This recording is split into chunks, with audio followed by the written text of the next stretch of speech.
A wealthy corporate tycoon wrongfully dismissed a black employee after getting her pregnant.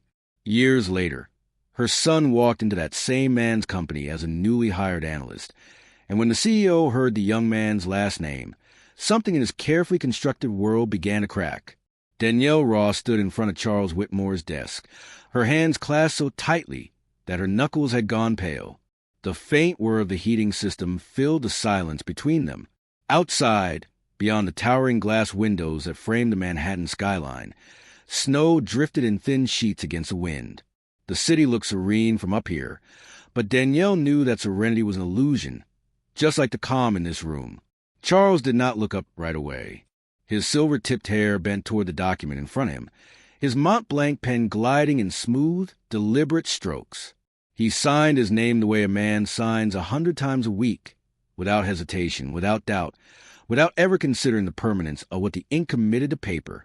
When he finally placed the pen aside and lifted his gaze, it was with the same composure he might give to a board member or a vendor, detached, practiced, perfectly measured. "This isn't about quarterly reports, I assume," he said. Her voice trembled before it left her throat, but she pushed the words out anyway. "I'm pregnant." He did not move. His expression did not shift. If the words hit him at all, they were absorbed instantly into the dense armor of his self-control. "It's yours," she said, because the truth had to be clear.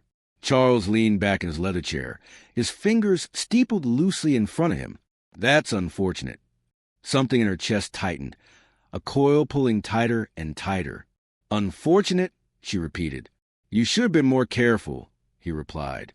"We were careful," she said, her voice gaining an edge. "You know we were." His tone did not change. Clearly not careful enough. Her pulse was loud in her ears now, drowning out the hum of the city beyond the glass. "What are you saying, Charles?" "I'm saying," he said, standing slowly, "that there's nothing to discuss here. I have a wife, a reputation, a life that will not be altered by this." She rose to her feet too, refusing to let him tower over her. "I'm keeping the baby." Charles walked around the desk until he was close enough that she could see the fine lines at the corners of his eyes. His cologne, a clean, crisp scent she had once found intoxicating, now turned her stomach. "I cannot be involved," he said, his voice low but unwavering. "This conversation never happened. You will receive a severance package. Today will be your last day here." Her breath caught. "You're firing me because I'm pregnant. Because of you. I'm protecting what I built," he said simply. "And if you try to make this a problem, you'll regret it." The weight of the word problem was unmistakable. It was not just a warning. It was a promise.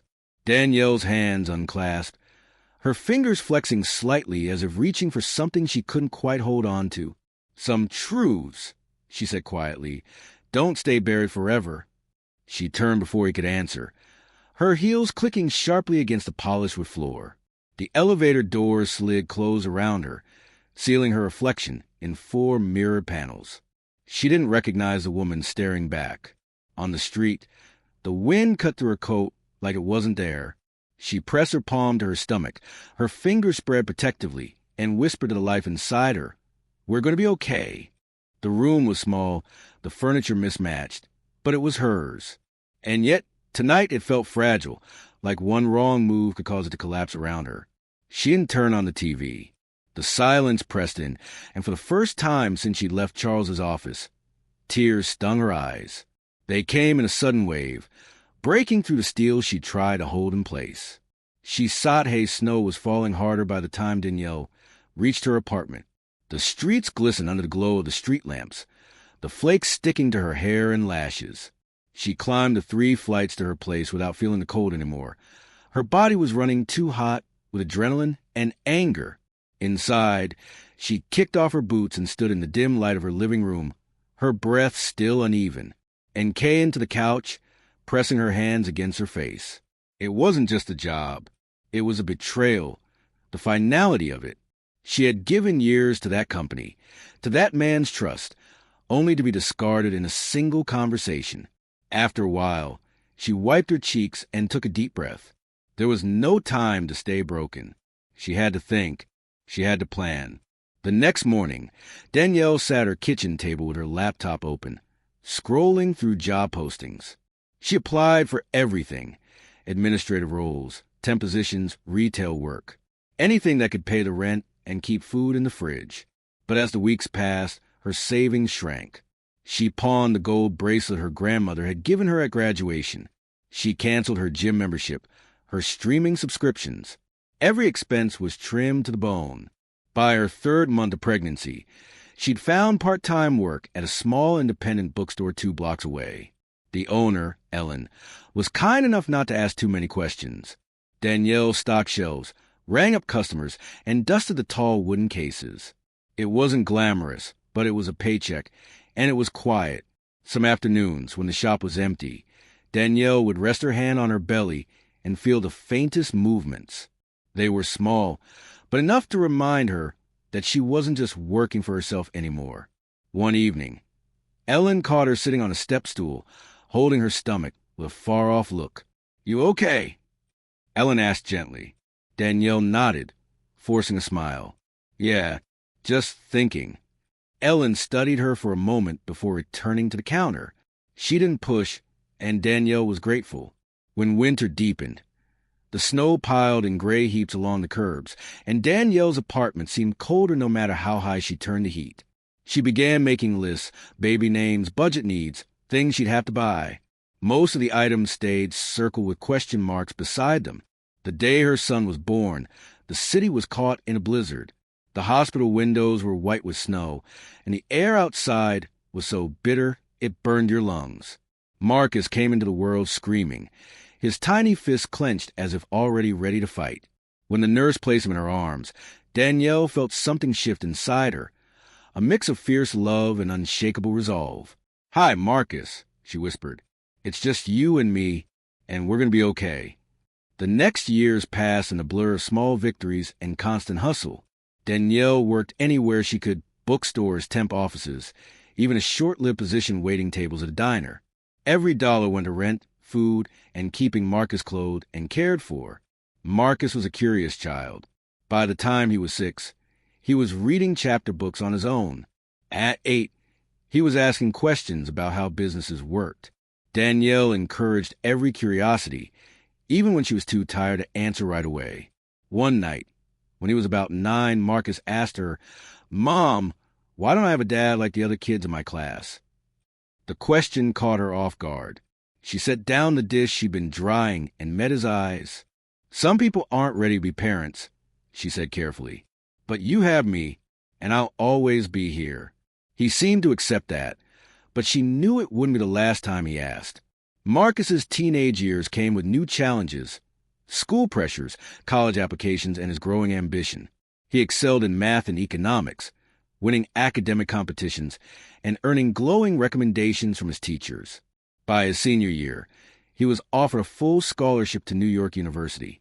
Danielle cried quietly in the kitchen the night he told her, hugging him tighter than she ever had before. At NYU, Marcus majored in finance, interned at respected firms, and built a resume that read like the blueprint for success. Danielle watched from the sidelines, proud but cautious. Then, one spring evening, Marcus called her with news that made her heart stop. "Mom," he said, his voice buzzed with excitement, "I got the job, junior analyst at Whitmore Industries." The name hit her like ice water. "That's big," she managed. "I'm proud of you." She didn't tell him that the man who owned Whitmore Industries was the same man who had once looked her in the eye and erased her from his life. The morning sun spilled through the glass walls of Whitmore Industries' lobby, catching the gleam of polished marble floors. Marcus Ross stepped through the revolving doors, his suit crisp, his tie perfectly knotted. The leather briefcase in his hand was a graduation gift from Danielle, still faintly smelling of the store's polish. He paused for half a second, taking in the towering ceilings, the modern sculptures, the quiet hum of business already in motion. He had studied this company for years, its growth patterns, its investment strategies, its reputation as one of the most formidable players in the market. Now he was part of it. The receptionist smiled and handed him a visitor badge. Elevators to the right. 47th floor. Welcome to Whitmore Industries. As the elevator ascended, Marcus's reflection stared back at him in the mirrored walls. He adjusted his tie again, more out of habit than necessity. His pulse was steady, but there was an undeniable buzz of anticipation under his skin. On the 47th floor, Charles Whitmore was in his corner office, the skyline of Manhattan stretching out behind him like a personal kingdom. His assistant had laid out the morning briefing, reports, schedules, and a folder with the new hires' profiles clipped neatly together. He skimmed the first few pages without much thought, and then his eyes landed on the last profile. Marcus Ross. The name sat there, black against white, as if daring him to react. He stared at it for a long moment before looking at the photo. The young man in the picture had sharp, intelligent eyes, the kind of confidence Charles liked to see in his employees. But there was something else, a familiarity he couldn't place immediately. A shadow of recognition flickered, then sharpened. Ross. He hadn't thought of that name in years, not since Danielle Ross had stood in this very office, hands trembling as she told him she was pregnant. Charles set the folder down, his jaw tightening. Coincidence, he told himself. There had to be hundreds of Rosses in New York, but the thought lingered like a splinter. Later that morning, Marcus was led into the conference room for new hire orientation. When Charles stepped in to give a brief welcome speech, their eyes met for the first time. For a split second, something passed between them, something Marcus couldn't name, but felt all the same. Charles's gaze was steady, assessing, almost too focused for such a routine introduction. "Welcome to Whitmore Industries," Charles said smoothly, his voice carrying the same controlled authority it always had. "You're here because you've shown potential. Potential we intend to see fulfilled." He moved on, shaking hands, offering brief nods. But when his hand closed over Marcus's, Charles felt a faint tremor he hadn't expected. Not in Marcus's grip, but in his own chest. After the orientation, Charles retreated to his office, closing the door behind him. He sat at his desk, staring out at the city. If Marcus Ross was who he thought he might be, then the past had just walked back into his life, wearing a tailored suit and an easy smile. And Charles Whitmore had never been a man who welcomed ghosts. Marcus's first weeks at Whitmore Industries passed in a blur of meetings, spreadsheets, and long hours at his desk. The finance division was fast-paced, the kind of place where mistakes didn't have time to breathe before being corrected. Marcus thrived under pressure. Numbers made sense to him. They followed rules, patterns. People were hard to predict, but numbers were honest. His supervisor, a sharp-eyed woman named Laura Keating, noticed his knack for finding inefficiencies in reports. By the end of his first month, she had already started passing him more complex assignments. "Ross," she said one Friday afternoon, "you ever work on cost optimization models?" "A little in college," Marcus replied. "Good. I want you to take a look at the Baxter account. See if you can shave anything without hurting performance. And don't tell Baxter. They're touchy about being micromanaged." Marcus grinned. Understood. Across the building, in his corner office, Charles Whitmore leaned back in his chair as his assistant placed a manila envelope on his desk. "This is everything I could find on Marcus Ross," she said. "Education, internships, public records.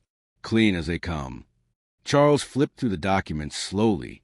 NYU, finance degree, top of the class. Internships at reputable firms. Birth records, mother, Danielle Ross. Father, not listed. The air in the room seemed to tighten. "Do you need me to keep digging?" his assistant asked. Charles closed the folder, his expression unreadable. "Not yet." But when she left, he opened it again, staring at Danielle's name. It was as if the years between them collapsed into nothing. He could still see her standing in his office, the look in her eyes when she told him she was keeping the baby. One afternoon, Charles stopped by the finance division under the guise of checking on quarterly progress. His eyes found Marcus immediately. The young man was leaning over his desk, pen tapping against a notepad as he explained projection to a colleague. His voice carried confidence without arrogance. When Marcus looked up and saw him, he straightened. "Mr. Whitmore," he said politely. Charles nodded. "How are you finding things here so far?" "Challenging," Marcus said with a faint smile. "In the best way." Charles studied him for a beat longer than necessary. Good. Keep it that way. He moved on, but even as he spoke to other employees, his mind stayed on Marcus. The boy had Danielle's eyes, and the way he spoke, measured, careful, reminded him more of himself than he was willing to admit. That night, Charles poured himself a drink in his penthouse apartment. The city lights stretched endlessly in every direction, but for once, they didn't soothe him. If Marcus truly was his son, the question wasn't just what now, it was how much damage could this cause? Because Charles Whitmore's empire had been built on control, and this was something he had never planned for. Marcus's Baxter account analysis hit the finance floor like a quiet explosion. His report didn't just cut unnecessary costs. It revealed oversights in Baxter's own internal spending that even senior analysts had missed. Laura Keating dropped the file on Marcus's desk the next morning. "Do you have any idea what you just did?" Marcus blinked. "Did I mess something up?" She smirked. "You just saved Baxter over $500,000 without touching their core operations. They called me this morning, practically falling over themselves to thank us. Whitmore's going to see this, and trust me, he doesn't hand out praise easily." Marcus tried to play it cool, but inside his pulse quickened. "Glad I could help," he said, returning to his screen. Later that afternoon, Laura's prediction proved true. Marcus was called up to the 47th floor, an invitation he hadn't expected so soon. The elevator ride felt longer than usual, his reflection in the mirrored walls shifting between curiosity and nervousness. When the doors opened, Charles's assistant greeted him with a professional smile. "Mr. Whitmore will see you now." Marcus stepped into the office. The city spread out beyond the massive windows, the skyline bathed in golden light. Charles was standing by the window, one hand in his pocket, the other holding a glass of water. "Ross," Charles said, turning. "Sit." Marcus sat, trying to read the man's expression. "I read your Baxter report," Charles began. "Efficient, thorough. You saw things others missed." "Thank you, sir," Marcus said. Charles studied him for a long moment, as if weighing something invisible between them. "Tell me, Ross, where do you see yourself in 5 years?" Marcus hesitated. "Ideally, leading a team, driving strategy, not just executing it." A faint, almost imperceptible smile touched Charles's lips. "Ambition, I like that." They spoke for another 10 minutes about markets, strategy, and the importance of precision, but the conversation felt different, less like a CEO addressing an employee, and more like an older man testing a younger one's limits. When Marcus left, Charles remained seated, his gaze fixed on the closed door. Every word Marcus spoke, every movement, every sharp thought, Charles saw reflections of both Danielle and himself. That night, Charles pulled out the manila folder again. He stared at Danielle's name until the letters blurred. If Marcus didn't know the truth yet, Charles wondered, how long could he keep it that way? Meanwhile, Danielle was in her apartment across town, preparing dinner. The phone buzzed on the counter. "Hey, Mom." Marcus's voice came through warm and casual. "Hey, honey, how was work?" "Good. Busy. I actually met with the CEO today." Danielle's hand froze on the cutting board. "Charles Whitmore?" she asked, keeping her tone light. "Yeah, he's intense, but smart. The kind of guy you want to impress." Danielle forced a laugh. "Well, sounds like you're doing a good job so far." They talked for another few minutes before hanging up, but when Danielle sat back down, her appetite was gone. She had promised herself she'd never step into Marcus's career path. But now, Charles wasn't just in his orbit. He was looking directly at him. And that meant the past was no longer buried. It started with a simple invitation. Marcus had just wrapped up a late afternoon meeting when Laura appeared at his desk. "Whitmore wants you to join him at the gala tonight," she said. Marcus blinked. "The charity gala?" She nodded. "Black tie. You'll be at his table." Marcus hesitated for only a second before nodding. All right. He wasn't sure what to expect, but the idea of representing the company at an event like that was thrilling. The gala was held in the ballroom of the St. Regis, all crystal chandeliers and gleaming floors. Waiters moved between tables with trays of champagne, and the hum of conversation filled the air. Marcus adjusted his cufflinks as he stepped inside, scanning the crowd. Charles spotted him almost immediately and waved him over. "Ross," he said with firm handshake. "Glad you could make it." "Thank you for inviting me, sir." Charles motioned toward the table near the stage, where investors and city officials were already seated. "You're here because I want people to see you. You've got a sharp mind, and it's time others notice." The compliment was unexpected, but Marcus managed to steady. "I appreciate that." Throughout the evening, Charles introduced him to key figures, people whose names Marcus had seen in financial news articles but never imagined meeting in person. "This is Marcus Ross," Charles would say, his voice carrying just enough weight to make people take notice. "One of our brightest new analysts." Marcus shook hands, answered questions, and felt himself stepping into a different world. Near the end of the night, as the last course was cleared away, Charles leaned toward him. "You handled yourself well tonight," he said quietly. "Most people in your position would have been intimidated." Marcus smiled faintly. "I guess I've learned not to let nerves get in the way." Charles's eyes narrowed slightly, like he was seeing something deeper. "That's a rare quality. Don't lose it." After the gala, Marcus walked out into the cold night air with a sense of momentum he hadn't felt before. This wasn't just about a job anymore. This was a door opening to something bigger. Back inside, Charles remained at the table, sipping the last of his wine. He had wanted to test the boy, to see how he handled himself under the eyes of New York's elite. The answer was clear. Marcus had poise, and Charles couldn't decide if that made him proud or afraid. Meanwhile, across the city, Danielle sat at her kitchen table, scrolling through the news on her phone. Her breath caught when she saw a photo from the gala. There was Marcus standing beside Charles Whitmore, both of them in tailored suits, both looking directly into the camera. Her chest tightened. The resemblance was undeniable. She closed the phone quickly, but the image was burned into her mind. The past wasn't just creeping back. It was standing in the spotlight. The next week, Marcus was buried in numbers. Baxter wasn't the only account getting attention. He'd been handed 3 more portfolios, each more complex than the last. Charles had begun dropping by his desk without notice. Sometimes it was to ask about progress. Other times it was just to see how Marcus handled being put on the spot in front of others.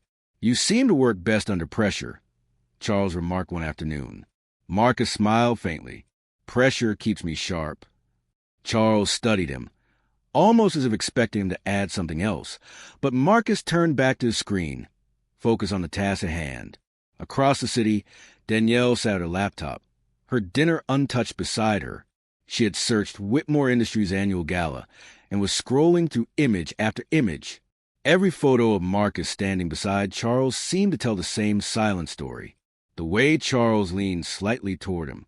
The way they both had the same measured half-smile. The way, in certain angles, Marcus looked so much like... She closed her eyes, forcing herself to stop. But the questions wouldn't leave. At Whitmore Industries, Charles invited Marcus to lunch at a private members club in Midtown. The dining room was hush, the white tablecloths immaculate. "This place is quiet enough to think," Charles said, scanning the menu without looking at Marcus. "Sometimes the office isn't the best place for conversations that matter." Marcus raised an eyebrow. "Conversations like what?" Charles glanced up, his gaze steady. "About where you want to go. Not just in this company, but in life." Marcus hesitated. "I guess I want to be in a position where I can make decisions that matter, where my work has impact." Charles nodded slowly. "Impact is good, but control is better. If you want to make an impact, you adapt. If you want to keep control, you build something no one else can take from you." Marcus took that in, unsure whether it was advice or a warning. When they left the club, Charles lingered a moment on the sidewalk before heading toward his car. "You've got a mind for this business, Ross," he said. "But remember, every advantage you get, someone else will want to take from you. Learn who to trust." Marcus nodded, but the words stayed with him long after Charles's car disappeared into traffic. That night, Danielle called. "How's work?" she asked. "Good," Marcus said. I had lunch with Whitmore today. Danielle kept her voice steady. Lunch. Yeah, he's interesting. Intense, but I think he sees potential in me. Danielle's hand tightened on the phone. Just be careful, Marcus. Careful of what? Of people who only look like they have your best interests at heart. He laughed softly. Mom, I'm fine. It's just work.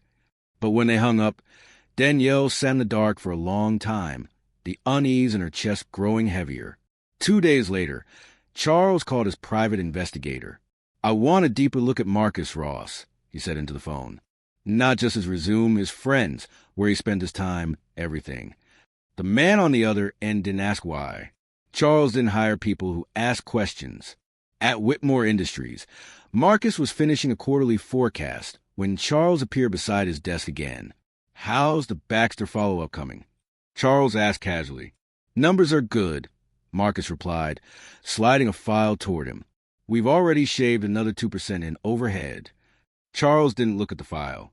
His eyes stayed on Marcus. What do you do when you're not working? The question caught him off guard. I read. Go for runs. Meet friend when I can. Charles's gaze narrowed slightly. Family in the city? My mom, Marcus said. She's lived here most of her life. Charles gave a faint nod, masking the way his stomach tightened. He knew exactly who she was. But hearing Marcus say out loud made it real in a way the file hadn't. That evening, Danielle sat on her couch, staring at her phone.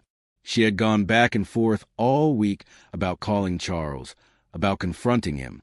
Every time she tried, the same fear held her back. What if telling Marcus the truth now made everything worse? But the longer she waited, the more it felt like the decision was being taken out of her hands. Finally, she opened her laptop and began typing his name into the search bar. Articles, interviews, corporate announcements.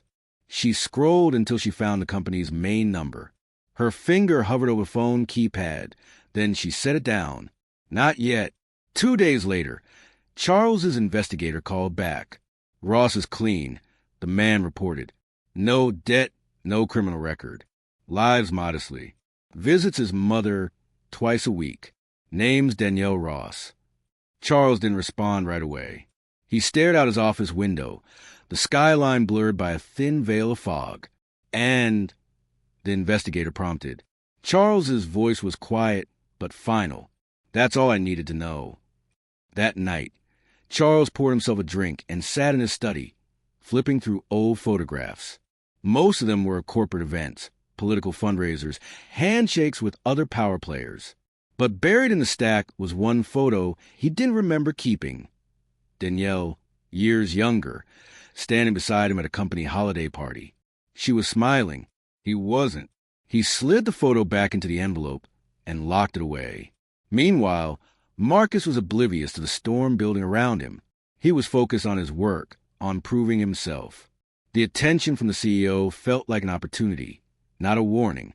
What he didn't know was that both his mother and Charles were moving toward a confrontation that could shatter everything. Marcus was in the middle of drafting a financial projection when his phone buzzed. It was an internal message from Charles's assistant. Mr. Whitmore would like you to join him in his office at 3 p.m. today. Marcus glanced at the clock. 2 hours. Enough time to wonder what this was about and to overthink it. When he stepped into Charles's office that afternoon, the winter light was spilling across the skyline. Charles was leaning against the edge of his desk. Sleeves rolled back, a faint smile tugging at the corner of his mouth. Ross, he said, motioning for Marcus to sit. I've been thinking about where to place you next quarter. Marcus sat, posture straight. I'm ready for whatever you have in mind. Charles nodded. That's the right answer. But I'm not talking about just another account. I want you shadowing me for the next few months. Meetings, negotiations, high-level decisions. See the business from the top down.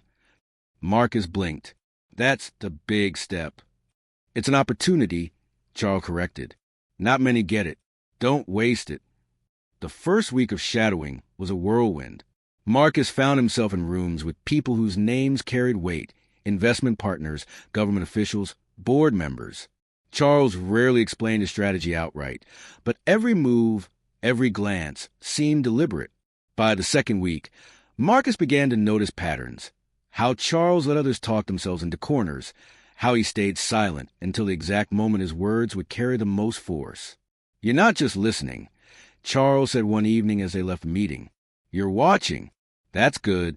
Always watch more than you speak." Marcus nodded, filing the advice away. Across town, Danielle was wrestling with her own decision. She had come close to calling Charles twice in the past week, each time stopping herself at the last moment. She told herself she needed to prepare, to think through every word. But the truth was, she was afraid that seeing him again would strip away the years she had spent building a life without him. That night, she sat at her kitchen table with an old envelope in front of her. Inside was a copy of Marcus's birth certificate. Her hand hovered over it, her chest tight. One phone call could change everything. Back at Whitmore Industries, Charles was studying Marcus more closely than ever. The young man's poise in high-pressure situations was remarkable. The resemblance to Danielle to himself was undeniable now. But the closer he brought Marcus, the greater the risk. Charles had spent decades keeping certain truths locked away. And here was this young man, unknowingly holding the key. Danielle didn't sleep much that night. She sat in her living room long after the city outside had gone quiet, the birth certificate lying on the coffee table in front of her. Every time she looked at Marcus's name, she felt the same mixture of pride and fear. By morning, she had made up her mind. She picked up her phone, scrolled to the company directory she had saved, and pressed the number for Whitmore Industries' executive office. A young-sounding receptionist answered. "Whitmore Industries. How may I direct your call?" Danielle's throat tightened. "I'd like to speak with Charles Whitmore," she said, her voice carefully controlled. "I'm sorry he's in meetings all day. Can I take a message?" Danielle hesitated. "Tell him Danielle Ross called." The silence on the line was brief, but enough to register. "Of course," the receptionist said. "I'll make sure he gets it." At Whitmore Industries, Marcus was in the middle of compiling a financial summary when Charles's assistant stepped into his office.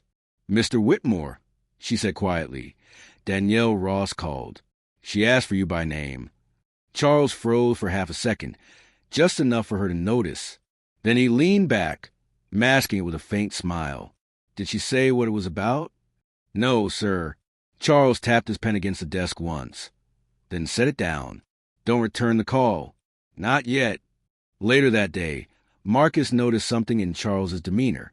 In their afternoon meeting, the man seemed distracted. His questions were sharper, his silences longer. As they left the conference room, Marcus asked lightly, "Something on your mind?" Charles glanced at him, the corner of his mouth lifting in a humorless half-smile. "Always." That evening, Danielle paced her apartment. She hadn't expected him to call back immediately. Charles never did anything immediately, but the silence was its own answer. If he wasn't going to respond, she would have to make him. The next morning, Marcus arrived at work to find Charles already in the office, reviewing a stack of papers. "Ross," Charles said without looking up, "you're coming with me to the Westbrook deal negotiation today. You'll see how real stakes look up close." Marcus grabbed his notepad. "I'm ready."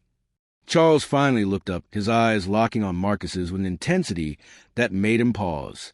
Good, because not everyone gets a second chance when they make a mistake in that room. Marcus didn't know why, but something about the way Charles said it felt like more than just business advice. The following afternoon, Danielle Ross stood in the marble lobby of Whitmore Industries. She had rehearsed this moment in her mind for years, but now that she was actually here, the weight of it pressed down on her shoulders. Employees moved past her in sharp suits and polished shoes, the sound of their footsteps echoing against the high ceilings. She walked to the reception desk. "I'm here to see Charles Whitmore," she said, her tone steady. The receptionist glanced at her, polite but skeptical. "Do you have an appointment?" "No," Danielle said. "But tell him Danielle Ross is here. He'll see me." The receptionist hesitated, then picked up the phone. A moment later, she spoke quietly into the receiver, casting an occasional glance at Danielle. Finally, she hung up.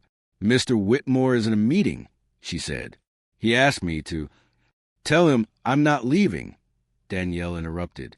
The receptionist's lips parted, as if she wanted to protest, but instead she nodded slowly. Please have a seat. Upstairs. Charles was in his conference room when his assistant slipped in and whispered in his ear, Danielle Ross is in the lobby. For a moment, the only sound was a shuffle of papers. Then Charles leaned back in his chair, masking the spike of adrenaline with a cool expression. Cancel the rest of my afternoon, he said. I'll handle this. When the elevator doors opened, Danielle was standing, her coat draped over her arm. She didn't smile. Danielle, Charles said, his voice controlled. It's been a long time. Not long enough, she replied. They stood in silence for a beat, neither willing to move first.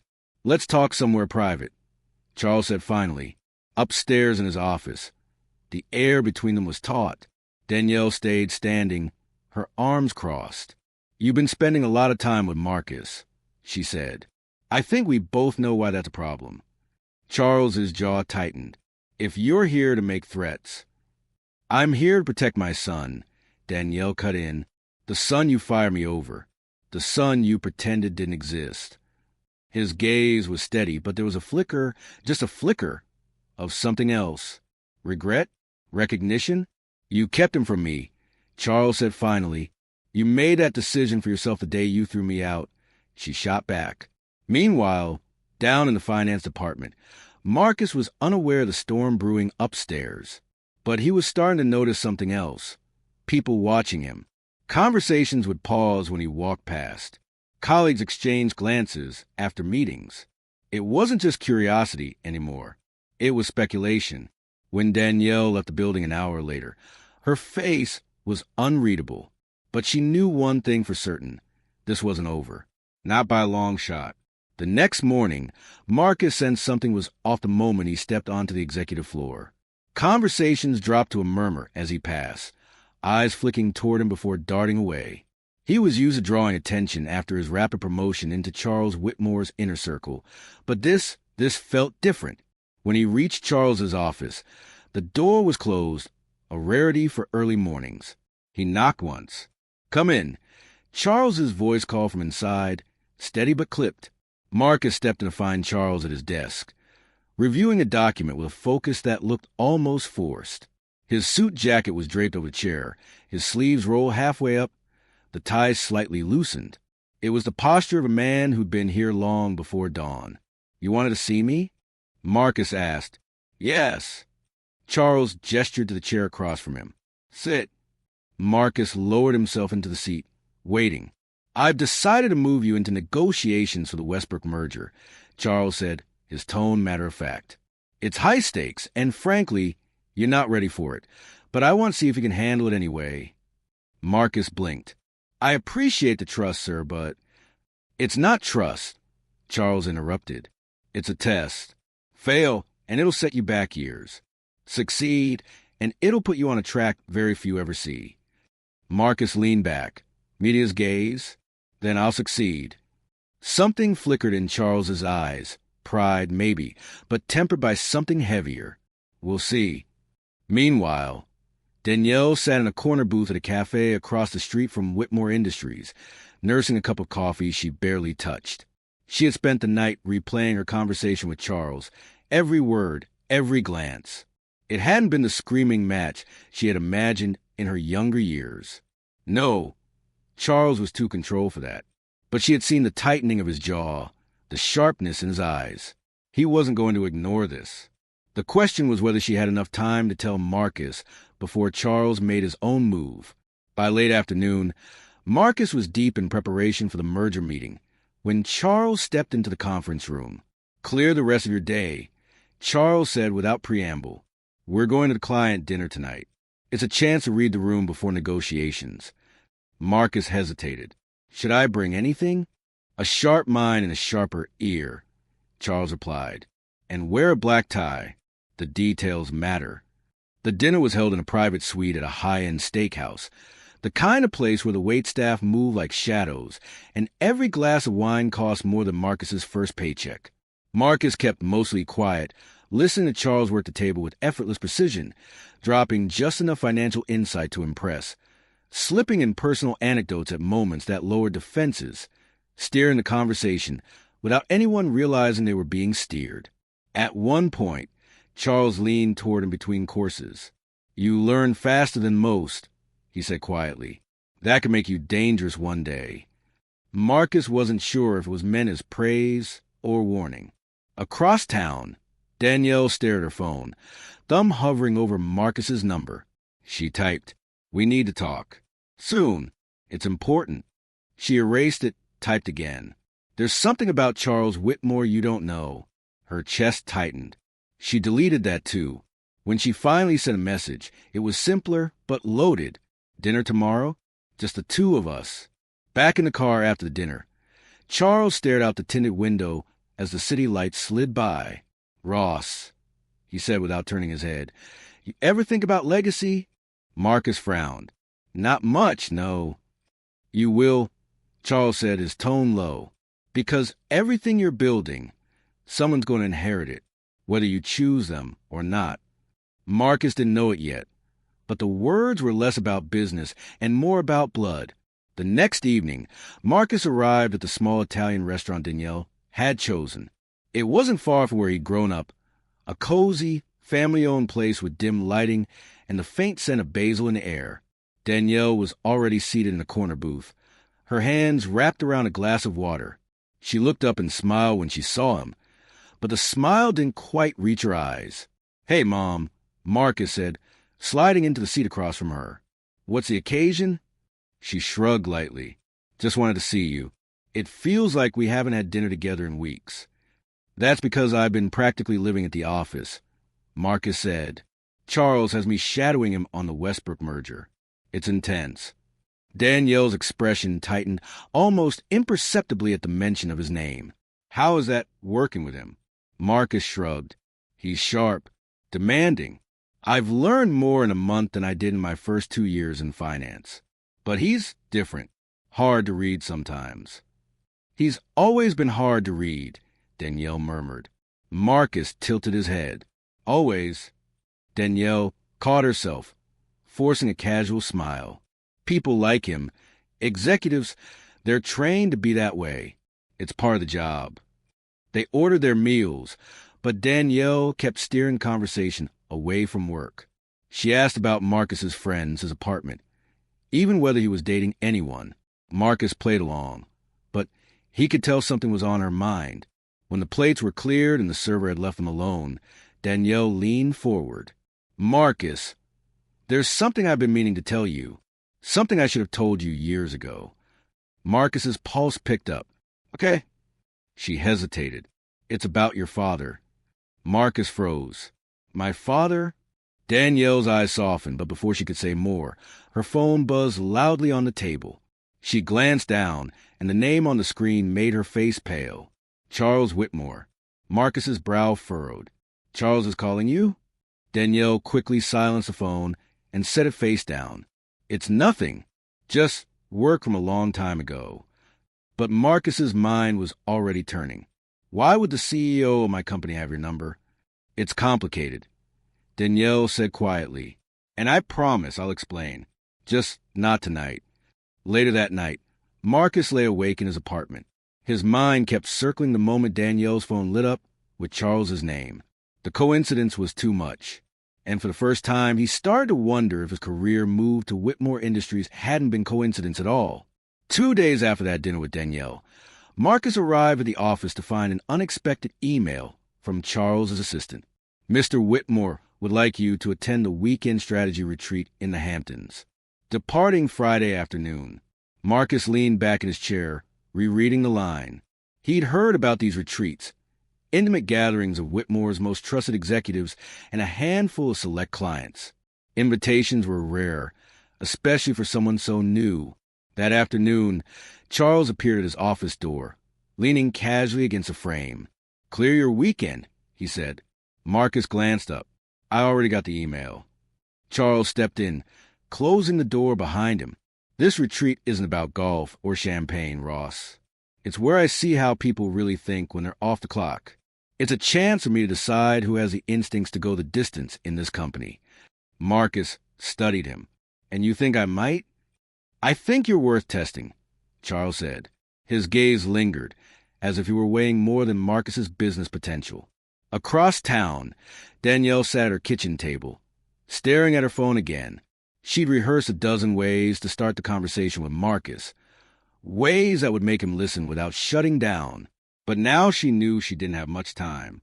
If Charles was pulling him away for a weekend, it meant he was trying to cement influence before she could speak. She typed quickly, "Marcus, can we meet again tonight? It's important." The reply came minutes later. "Sorry, Mom. Swamped with prep for the retreat. Rain check?" Danielle closed her eyes, exhaling slowly. She was running out of chances.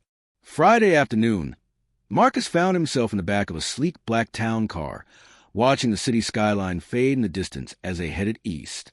Charles sat beside him, scrolling through something on his phone. After a few minutes, he glanced up. "What did your mother do before she retired?"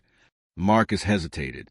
"She worked in admin, a finance firm, small one." Charles's expression was unreadable. "Interesting.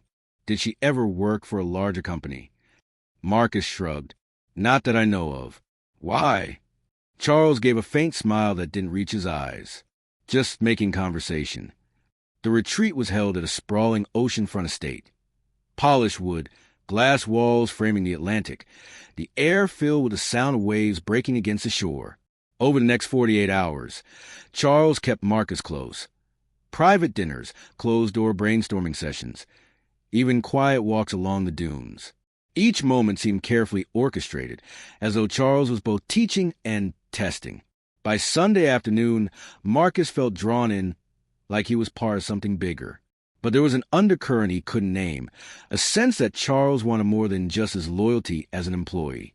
Marcus returned from the Hamptons late Sunday night, his mind buzzing with everything Charles had said and everything he hadn't. Charles had a way of talking about the future without ever naming it directly, as if the details were a privilege you had to earn. But Marcus couldn't shake the feeling that some of those future comments had been personal, not professional. On Monday morning, Danielle woke with a decision made. No more half conversations. No more deleted texts. She called Marcus at noon. "Where are you?" "At the office," he said. "Why?" "I'm coming by." Marcus hesitated.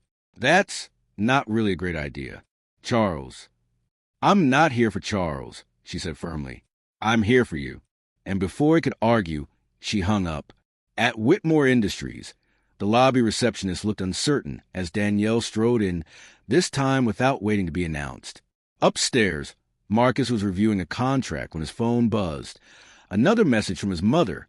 In the lobby, "Come get me." He pushed back from his desk and took the elevator down, his pulse quickening. When the doors opened, Danielle was there, standing tall in a tailored coat, her gaze unwavering. "Mom, what's going on?" he asked, leading her toward the side hallway. "I'm telling you something I should have told you years ago," she said, her voice low but charged. But before they could get far, a familiar voice cut in. "Danielle." They both turned.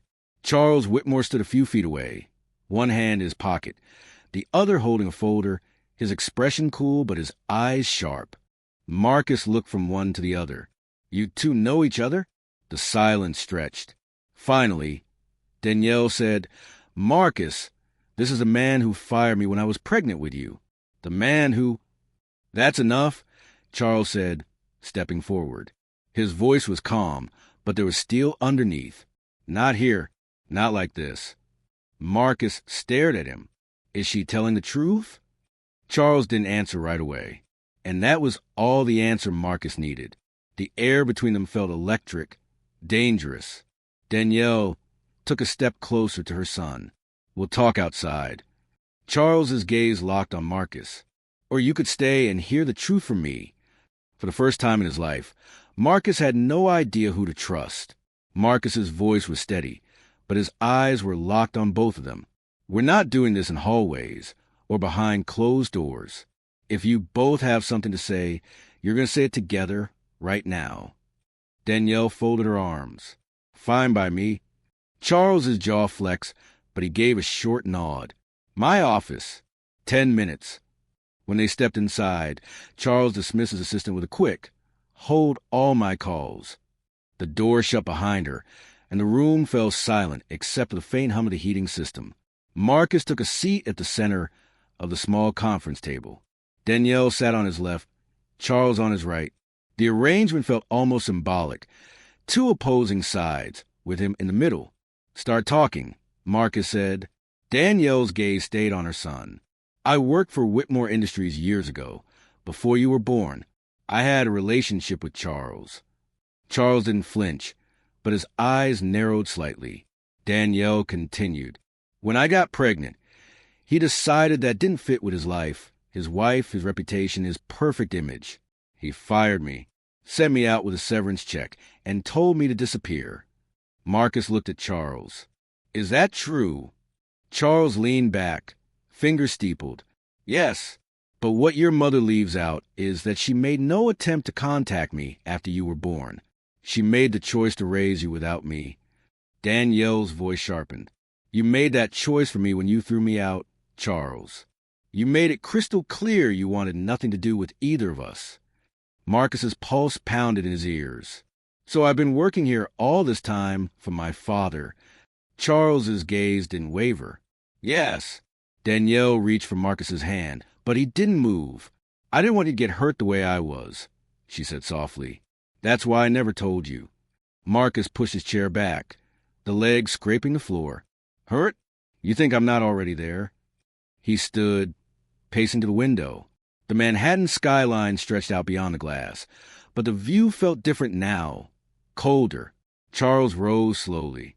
"Marcus, I didn't bring you here because of who you are to me. I brought you here because you're talented, because you're the kind of man who could take over one day." Marcus turned, his expression a mixture of disbelief and anger. "You don't get to talk about my future when you weren't even part of my past." Danielle stood too. "Marcus." But he shook his head. "I need time. Alone." He left the office without looking back, the door closing softly behind him. Charles remained standing, his hands in his pockets, staring at the door. Danielle crossed her arms. "You think you can fix this with promotions and power? That's not how you build trust with your son." Charles didn't answer, but his jaw was tight. For the first time in years, he wasn't sure what move to make next. Marcus didn't go home that night. He walked the city for hours instead, weaving through streets lit by neon signs and the soft yellow glow of late-night diners. Every step felt heavy. He wasn't sure what stung more, knowing Charles Whitmore was his father, or realizing both his parents had built his entire life on a lie. By the time he checked into a small boutique hotel downtown, it was past midnight. He left his phone on silent, ignoring the dozen missed calls from Danielle and the 2 from Charles. At Whitmore Industries, Charles sat in his office long after the building had emptied. The city beyond his windows was quiet, but inside his head, the noise was deafening. When his phone buzzed, it wasn't Marcus. It was Daniel Reeves, head of the company's public relations department. "We got a problem," Reeves said. Charles's tone was sharp. "What kind of problem?" "A journalist from the Ledger called me today. They're sniffing around an old HR complaint from 2 decades ago. They didn't say your name, but the dates and details match your timeline with Danielle Ross." Charles's grip on the phone tightened. "Find out who their source is. Shut it down." "I'll try," Reeves said cautiously. "But if the story runs, it's going to be ugly." Danielle, meanwhile, was sitting at her kitchen table, her phone beside a cold cup of tea. She had expected Marcus to be angry. She had not expected silence. When her phone finally rang, she snatched it up without checking the caller ID. "Marcus." "No," Charles's voice said. Her stomach tightened. "What do you want?"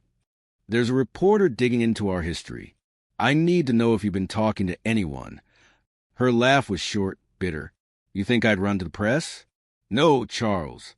I'd tell my son myself before I'd hand my life over to a headline." "Then maybe you should have done that 20 years ago," he said coldly, and hung up.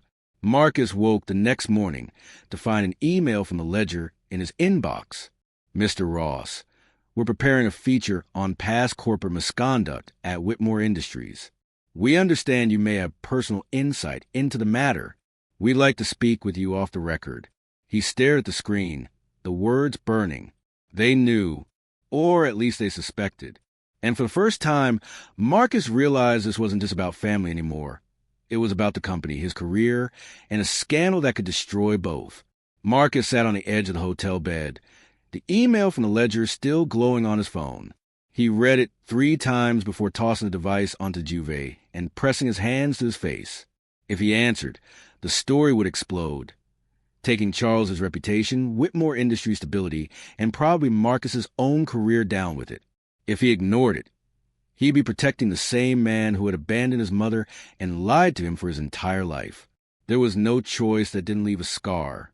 By mid-morning, he was pacing the room when his phone buzzed again, this time with a message from Danielle. "If someone comes to you asking questions about me and Charles, call me first." He stared at the text, feeling a knot tighten in his chest. Danielle knew. She could feel the ground shifting too. At Whitmore Industries, Charles was already in damage control mode.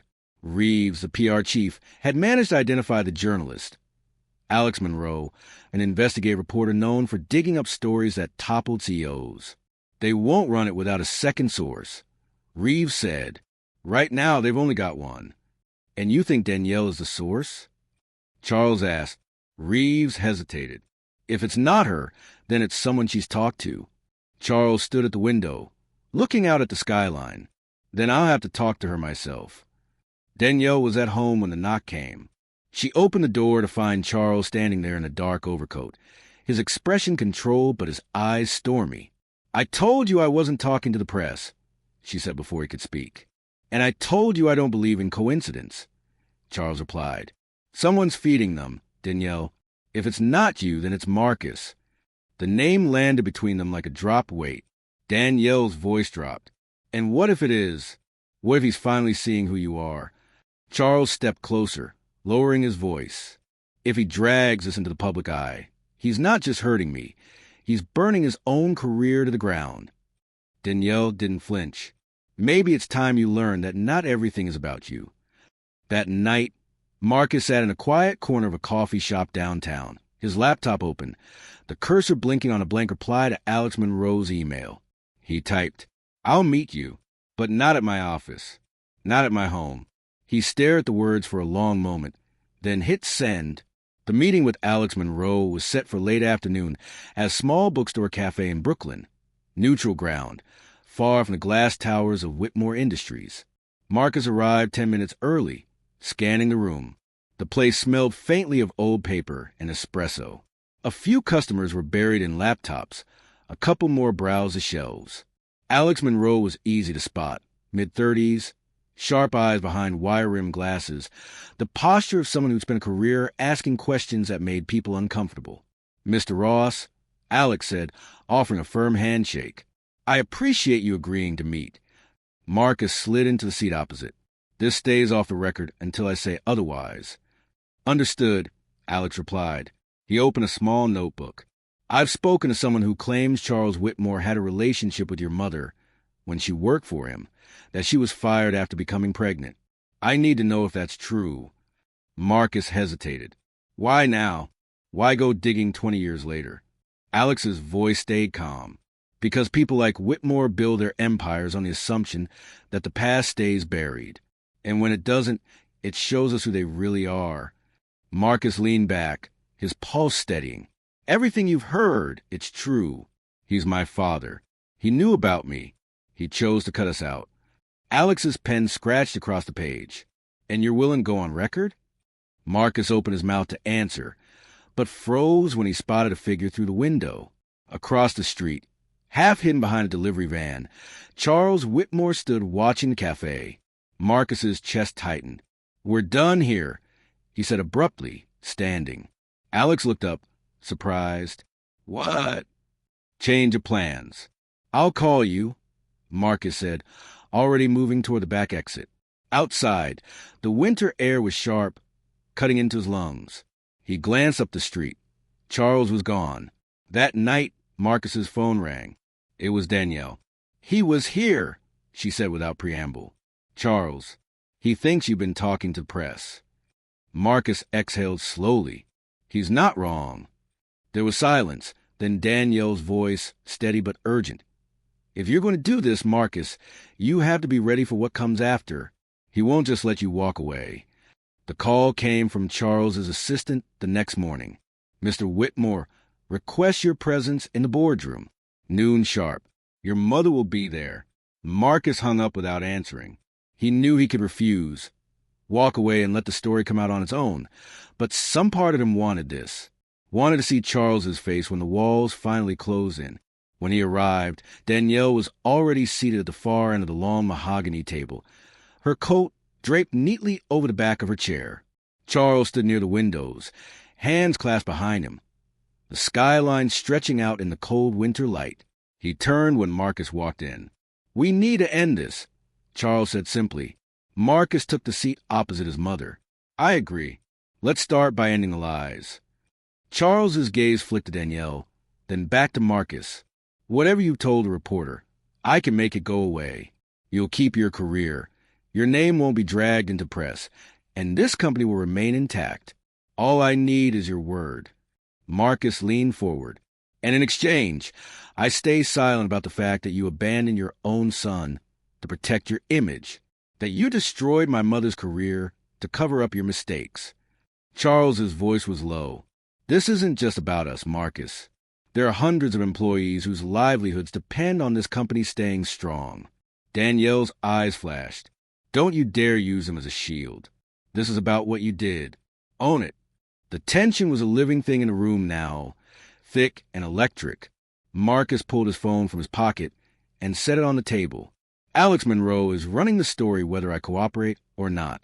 I can either confirm the truth now, in my own words, or let the world piece it together without me." Charles stared at him, the weight of the moment settling into the lines around his eyes. For a long time, he said nothing.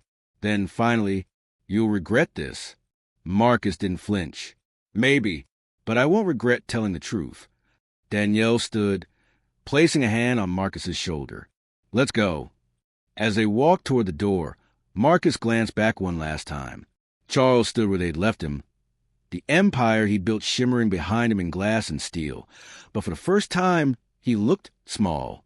3 weeks later, the article dropped. The Ledger splashed a headline across the front page. "Corporate Titan Secret. Decades-old firing tied to illegitimate child." The story spread quickly. Morning shows, business networks, social media. Whitmore Industries stock dipped, then stabilized. Charles remained CEO for now, but the aura of invincibility was gone. Marcus stayed at the company for a few more months, long enough to finish his projects, then left to start his own firm. Danielle visited his new office on opening day, bringing coffee and the quiet smile of someone who had waited a long time for the truth to breathe. Marcus knew the story would follow them for years. But it wasn't a wait anymore. It was just a fact, a scar that had healed, leaving its mark but not its pain. And for the first time in his life, he was free to decide exactly who he wanted to be.